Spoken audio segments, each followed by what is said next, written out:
اولش نمیخواستم 100 سال به این سالها رو ببینم انقدر به این زودی. بعدش کنجکاو شدم. 19 سال توقیف کم نیست. گفتم بذار نگاش بکنم ببینم چه خبره واقعا. چرا باید این همه سال توقیف باشه؟ لازم بیشتر از 19 سال راجبش صحبت میکنم. واقعا کنجکاوی داره. این چه فیلمی بوده؟ ما تا حالا نداشتیم همچین چیزی، بی سابقه بوده. چه داستانی داشته مگه؟ چه صحنه‌هایی رو مگه گرفته که نذاشتن بعد این همه سال اکران بشه؟ جالبه بدونید که این اثر سال 85 اکران شده، یعنی اولین اکرانش برای بهمن ماه توی جشنواره برای سال 85. اگه حسابش بکنیم 20 سال گذشته از اون موقع. حالا خیلی‌ها میگن 18 سال، خیلی‌ها میگن 19 سال، ولی اگه دقیق بخوای بگیم 20 سال گذشته ازش. یعنی این فیلم رو باید من در سن 13 سالگی میدیدم، اما الان توی 32 سالگی دارم میبینم. واقعا عجیبه. این فیلم به کارگردانی سامان مقدمه. سامان مقدم رو دیگه میشناسین دیگه از نهنگ انبراش که یک فیلم سینمایی تجاری بوده، کاملا همه میشناسیمش. خیلی هم از دوران سریال شمس العماره میشناسنش، خیلی هم قبل‌تر. کارگردان خاصی نبوده که بگم چه کارگردان خفن و عجیب و غریبی بوده، چه کارهای عجیبی ساخته. همیشه کاراش متوسط بوده. گاهی حالا پیش می اومد متوسط رو به بالا، ولی کار عالی نداشته. این نهنگ انبرم چون کمدی بوده، حالا جذاب بوده، بازیگر خوبی آورده، داستان جذابی داشته، خوب بوده و مخاطب رو جذب کرده. اما این کار از لحاظ کارگردانی اثر خوبی نیست.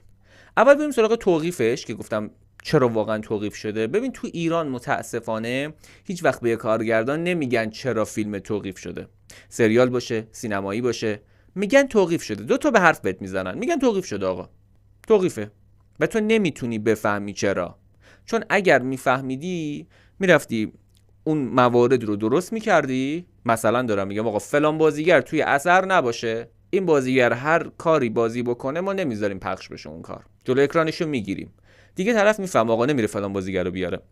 الان تو نمیفهمی، وقتی نمیدونی دوباره این سوتی یا همین اتفاق برات میفته در اثر بعدی. دومی موردی که بهت میگن، نهایتاً بهت میگن که آقا کار سیاه نمایی زیاد داره. بازم نگن بهتره، چون تو نمیفهمی باز اینا دارن چی میگن، کجاش سیاه نمایی داره و نمیفهمی. خب اگر هم داره کجاشه، وسطشه، اولشه، آخرشه، کل داستانو باید کلا تغییر بدم و همینجوری باز میمونی. پس هیچ اتفاقی نمیفته، بازم هیچ کمکی نمیکنه. از طرفی من اینو میدونم که این اتفاق عمدیه، عمدن نمیگن به کارگردانا که مثلا فلان فیلمت اینجاش مثلا باعث شده که ما اکران نکنیم. چون اگر بگن کارگردانا خب میفهمن که چرا فیلماشون پخش نمیشه، چرا اکران نمیشه، چرا سریال مثلا این همه سال توقیف میشه.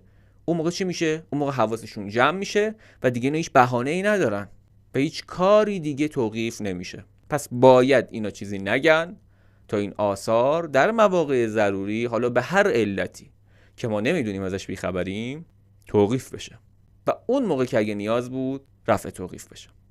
این اثر رو هیچ حرفی راجبش نزدن، فقط یه جایی گفته شده که مثل این که این اثر خیلی عجیبه برام که انقدر بهش اشاره مستقیم شده، موضوعش باعث توقیفش شده. که بازم من وقتی اثر رو نگاه کردم واقعا هیچ جایی نتونستم پیدا بکنم که چرا واقعا بعد این همه سال توقیف شده. حتی اگر موضوع باشه، حتی اگر چه میدونم مشکل حجاب داشته باشه که ما قبل تر از اونها هم داشتیم، دهه 70 هم بدتر از اینا رو داشتیم. مثلا فیلم سینمایی قرمز که هدیه تهرانی بازی کرده بود، چرا اونا توقیف نشدن؟ پس نه موضوعی نه خودش، حتی اگر همه اینها رو ما قبول بکنیم، چرا 20 سال؟ میتونست 10 سال پیش مثلا اکران بشه، نیازی نبود این همه سال بگذره. انگار یک جورایی الان نیاز بوده که این اثر پخش بشه، الان وقتش بوده. اما این اثر خوبیه؟ نه. چرا اثر خوبی نیست؟ درسته که ما باید با دیدگاه سال 85 نگاش بکنیم، به دیدگاه سال 86 نگاش بکنیم، قبول دارم اینو و این کارم میکنیم، اما به اون دوران هم نگاه بکنیم. خود همین سامان مقدم 2 سال قبل همین اثر، 100 سال به این سالا، کاف ستاره رو ساخت که خیلی اون موقع سر و صدا کرد. حداقل یک فیلمی بود که منسجم‌تر بود. پس این داره نشون میده که کارگردان انقدر نابلدی نبوده در زمینه کارگردانی.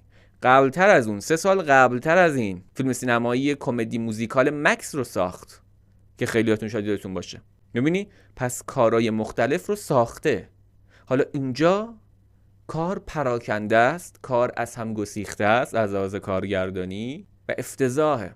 یکی از علتهایی که باعث شده این اتفاق بیفته عجله در داستانه و اصلا پاشنه آشیل این کار نویسندگیه. من کاری به الان سامان مقدم ندارم. ببین این نویسنده این کار خود سامان مقدم بوده 100 سال به این سالها. سامان مقدم اون دوران نویسنده خوبی نبوده دیگه، کاملا میتونیم از این بفهمیم، چون که آثار قبلی که ساخته شده توسط سامان مقدم نویسندش کسای دیگه بودن. حتی مکسی که راجبش صحبت کردم نویسندش پیمان قاسمخانی بوده. پس ببین چقدر نویسندگی میتونه مهم باشه توی کار. بعد گذشته این همه سالها گفتم کهنگی در فرم داریم. خب طبیعیه این همه سال گذشته این کهنگی رو شاید بتونیم بپذیریم، اما کارگردانی بد و از هم گسیختگی انقدر خودش رو نشون میده و یعنی در واقع اواخر فیلم که اصلا کلا دیالوگ ها شعاری میشه و همه چی میرزه به هم، انقدر این کارگردانی بده که به بازیگرام سرایت میکنه. یعنی بازیگر رو قربانی میشن قشنگ. از فاطمه معتمداریا بگیر که در نقش اصلی در نقش ایران بازی میکنه تا بقیه بازیگران. برای نمونه شما کاراکتر امین رو ببینید، پرویز پرستویی. یک پرسوناژ نمادینه. ما داریم یک آدم نمادین میبینیم، نه یک انسان با ابعاد کامل، یک شخصیت درست نمیبینیم. همه کاراکترها اینجوریان. داستان شتاب زده است، سریع اتفاق میفته. سیر تحولات هم از لحاظ تاریخی هم از لحاظ شخصیتی که در 3 دهه میگذره خیلی سطحیه. به قدری سطحیه که اصلا کار به فنا رفته. یه نکته راجع به توقیف کار یادم اومد که ما توی کار یه مثلث عشقی هم داریم. یک اشاره های جزئی میشه در کار به مثلث عشقی بین حالا رفیع و امین و فاطمه معتمداریایی که در نقش ایرانه. خب همین میتونه باعث بشه که کار توقیف بشه، اما بازم میگم نه تایمش انقدر طولانیه. بعد وقتی نگاه میکنی میبینی که خیلی سریع جمع میشه. یعنی همون اول کار، اوایل کاری اشاره خیلی جزئی بهش میشه، بعدش جمع میشه، ادامه نمیده، خرابش نمیکنه. و جدا از اون در دوران پهلوی که شروع میشه کار و همینجوری ادامه پیدا میکنه، به جنگ میرسیم و در دهه 80 که 3 دهه میگذره، 30 سال تقریبا میگذره، همه چیز رو به درستی به نمایش گذاشته. این درستی که دارم میگم یعنی چی؟ یعنی اون چیزی که باید در راستای یک مجوز گرفتن باشه درسته. نه حرف اضافه‌ای میزنه در دوران پهلوی، نه در دوران جنگ حرف بدی میزنه. این روایت رو داره درست میبره جلو، چیزی که باید باشه رو داره میگه ها برای مجوز گرفتن. این مسئله اصلیه. پس با همه اینها باز هم عجیبه که این همه سال توقیف بوده.